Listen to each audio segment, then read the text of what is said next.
Hey guys, welcome back to my channel. Welcome back to another very important video on entire process of what exactly happens in VFS Global, right from taking your appointment and getting your visa. So before I begin my video, I would like to thank you guys. The non-subscribers who are watching my video have come down from 98% to 94% in the last 28 days, but still it's 94% is a very huge number, and subscribing is free of cost. So please hit that subscribe button and help me grow my channel. So let's say you want to travel to Italy and you want to travel to Italy in March, and for that you have to apply for a Schengen visa. And where do you apply Schengen visa is in VFS Global.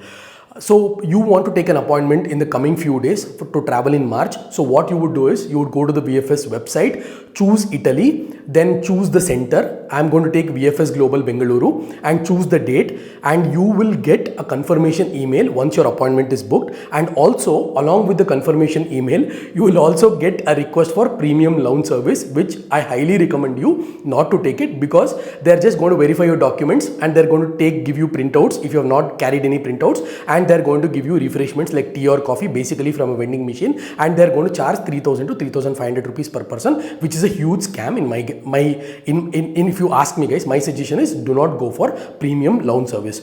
So let's say you have the printout, you have to carry the physical copy, the printout, when you're going to VFS. So when you go to VFS Bangalore, in my example, it's the same procedure for all VFS centers in India. So you carry the printout, you go to VFS Bangalore, and when you enter VFS, you have to show the physical form, like physically you have to show your appointment letter, and they're going to let you in. They're only going to let you in 15 minutes before your appointment. So let's say your appointment is at 3 p.m. They're only going to allow you at 2:45 p.m. Even if you come at 2 o'clock, you'll have to wait for 45 minutes.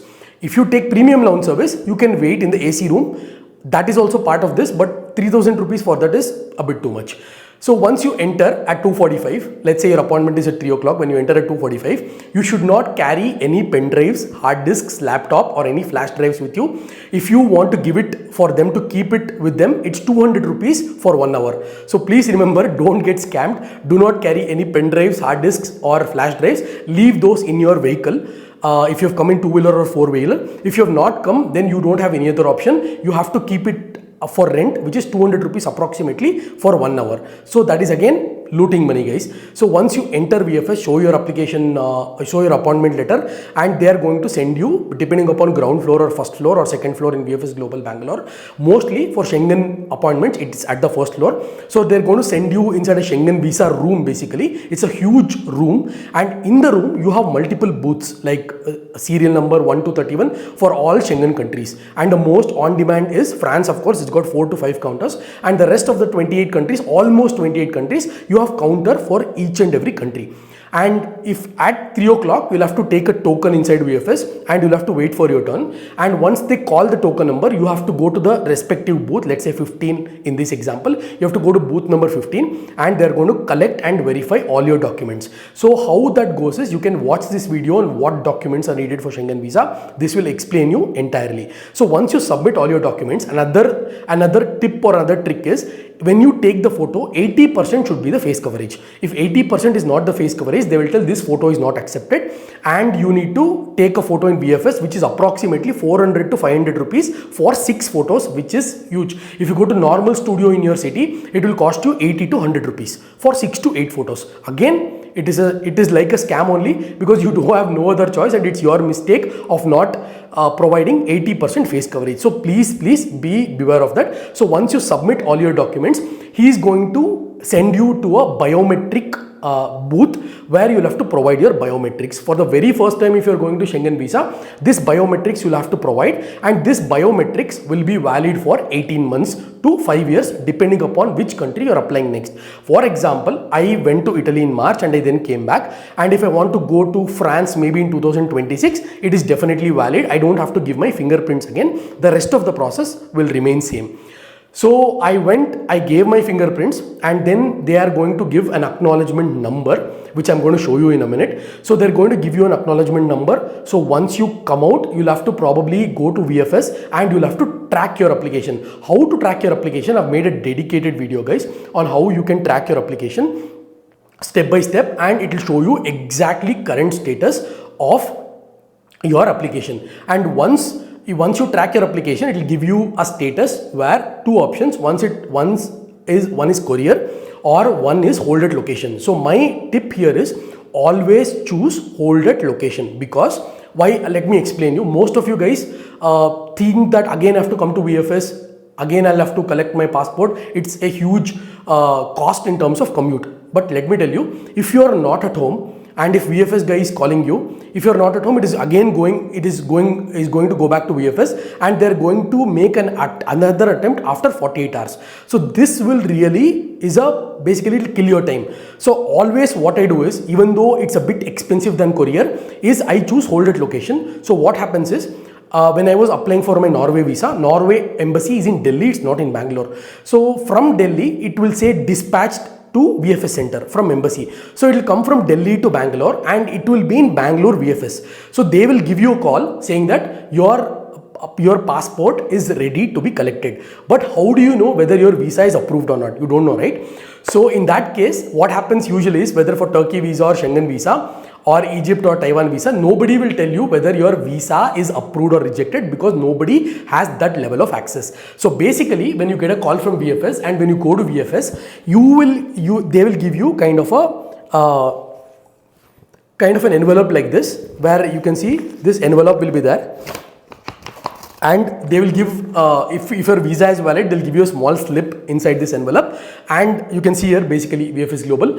And basically your passport will be, if you've submitted 2-3 passports, all those will be in this envelope. And when you open and see your passport, only you will get to know whether your visa is approved or rejected. If your visa is rejected, they will not give you any reason, just that the stamp will not be there in your passport. If your visa is accepted, they will put a sticker on your passport and they're also going to give a small slip mentioning the validity of your visa.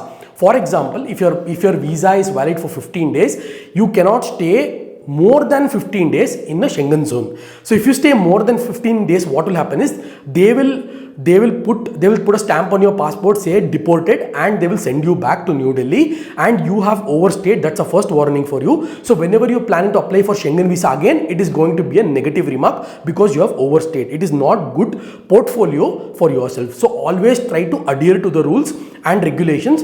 Whenever they give you the visa for certain validity, do not overstay or do not try to cheat and try to abscond or something. Always come back to India within the valid period, so that when next time when you're applying for a Schengen visa, they will come to know that you have exited and entered before the valid period. So they trust you now, and they will easily give you Schengen visa for multiple entry, or even multiple entry in some chances. If they like your profile and portfolio, they might also give you for multiple entry. But the other side of things is, if your visa gets rejected, there is no reason given, guys. And Indians have lost more than crores of money alone in 2023 for Schengen visas, where their visas have been rejected. They've paid the fees. Approximately one country Schengen visa fees would cost somewhere around 7,000 to 9,000 rupees, including VFS fees.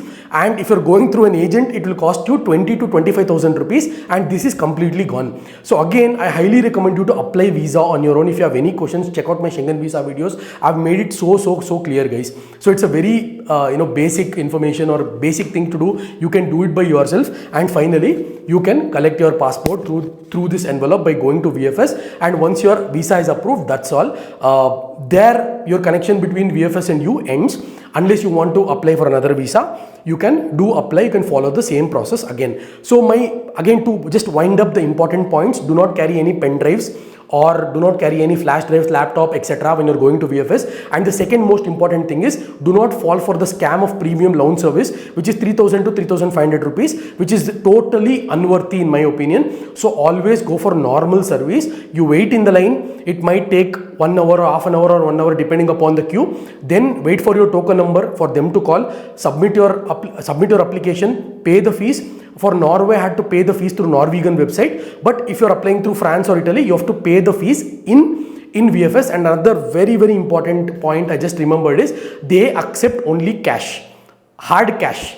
That's it. No online payment, no Google Pay, no check, no draft. So please remember to carry cash when you're going to VFS. It's very important that you carry cash. and cash is king basically in VFS. Do not carry card or Google Pay, Phone Pay is still not accepted in VFS Global. So this was a lot of information in such a short video, guys, I know, but if you have any questions, I wanted to make it very crisp and short, but if you have any questions, do follow me and then ping me on Instagram because I'm not getting notified, or comment in the comment section. I'll try to respond to you immediately. I hope this video was very informative. I'll catch you guys in my next VFS video.